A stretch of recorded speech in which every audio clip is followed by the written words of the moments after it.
What if the secrets to mastering power, wealth, and strategic warfare were written more than 2,000 years ago? What if, long before modern economics, intelligence agencies, or political science, someone had already mapped out exactly how nations rise, and exactly why they fall? And here's the real question. If these ideas were so powerful in the ancient world, why do they still feel eerily relevant in 2025?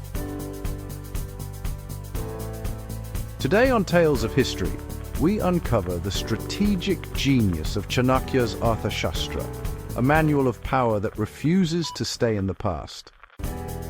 Let's start with a familiar modern scenario. A nation collapses under economic mismanagement. Leaders ignore warning signs. Corruption spreads like a virus. Public trust evaporates. Now ask yourself, is this a modern crisis or an ancient one? Chanakya would tell us, nothing here is new. Over 2,300 years ago, he warned that a ruler who neglects economics, intelligence, and public welfare is quietly signing the state's death warrant. So who was this man whose ideas still echo today? Chanakya, also known as Kautilya or Vishnugupta, was not born into royalty. He was a scholar at the ancient University of Takshashila, mastering politics, economics, law, and warfare. But history remembers him for one bold act.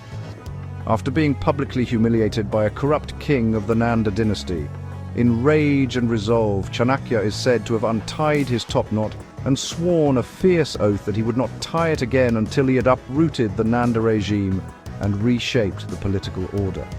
Whether legend or embellished memory, this moment symbolizes his lifelong mission to replace chaos with calculated rule.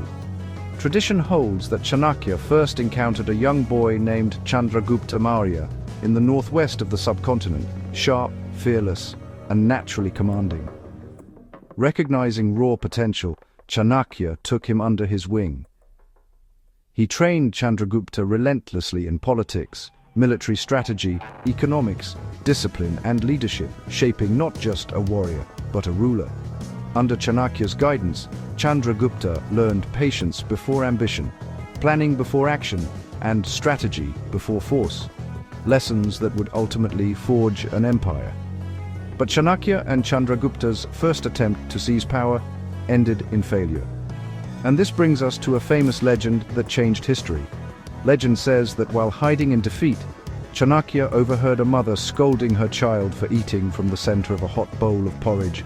She said, "You are acting like Chanakya, burning your fingers by attacking the center before cooling the edges." It was a light bulb moment.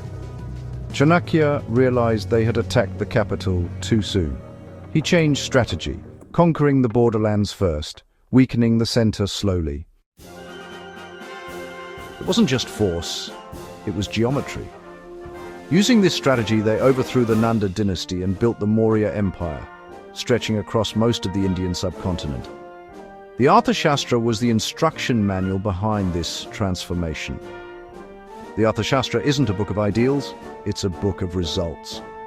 Chanakya viewed the state as a living body, the Saptanga Theory. If one limb fails, the entire system suffers.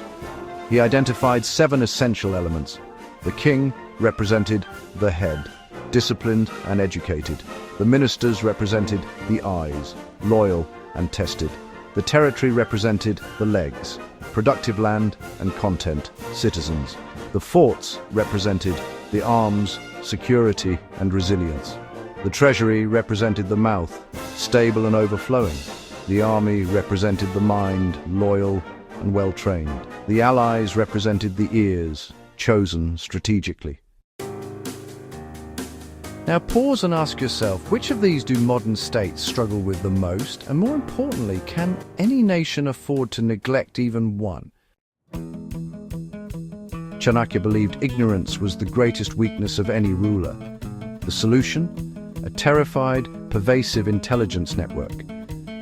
The Arthashastra describes an intricate web of spies, agents posing as monks, merchants, servants, and even entertainers. Their job was simple. Know everything before your enemy does. But it gets darker. The text even mentions the Vishkanyas, or poisoned damsels. According to folklore derived from these strategies, these were women allegedly raised on small doses of poison until their very touch or intimacy became lethal to enemies. Whether myth or reality, it proves one thing. For Chanakya, absolutely everything was a weapon. When it came to foreign policy, Chanakya introduced a concept that still rules geopolitics today, the Mandala Theory, or the Circle of Kings. He argued that your immediate neighbor is your natural enemy, because you compete for the same resources. Therefore, the neighbor on the other side of them is your natural friend. It sounds simple, but this concept of the enemy of my enemy is my friend has shaped thousands of years of global warfare. But knowing who to fight is one thing, knowing how to win without fighting is another. Chanakya didn't always reach for the sword. In fact, he preferred to win battles before they even started. He codified the Four Upayas, 4 strategies to resolve conflict. First is Saam, or conciliation. Try to explain, negotiate, and use logic. Second is Daam, or gifts. If logic fails, use bribery, buy their loyalty. Third is Bhed, or dissension. If they can't be bought, divide them, create suspicion between the leader and his ministers, sow chaos from within. Fourth is Dund, or force. Only when all else fails do you punish or go to war. Notice the order.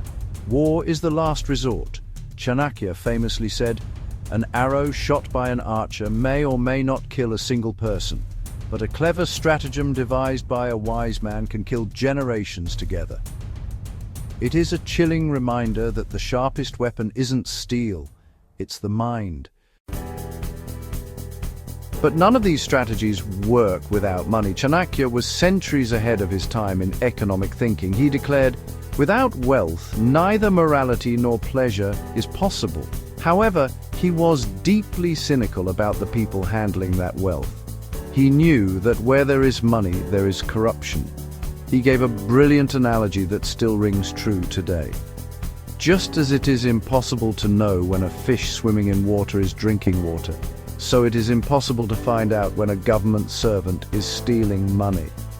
His solution wasn't hope, it was heavy auditing and severe punishment. He believed that a starving population is dangerous, but a corrupt bureaucracy is fatal. Critics often call the Arthashastra ruthless. Western historians have even called Chanakya the Indian Machiavelli. But that's technically incorrect. Chanakya wrote his masterpiece 1,800 years before Machiavelli wrote The Prince. And there is a key difference. While Machiavelli focused on preserving the prince's power for power's sake, Chanakya focused on yogakshema, the welfare of the people. He wrote, "In the happiness of his subjects lies the king's happiness." His ruthlessness was a shield, designed to protect the state from chaos. To him, ethical leadership wasn't about being nice, it was about being effective. So here's the question only you can answer. Is it better to be morally perfect or strategically prepared?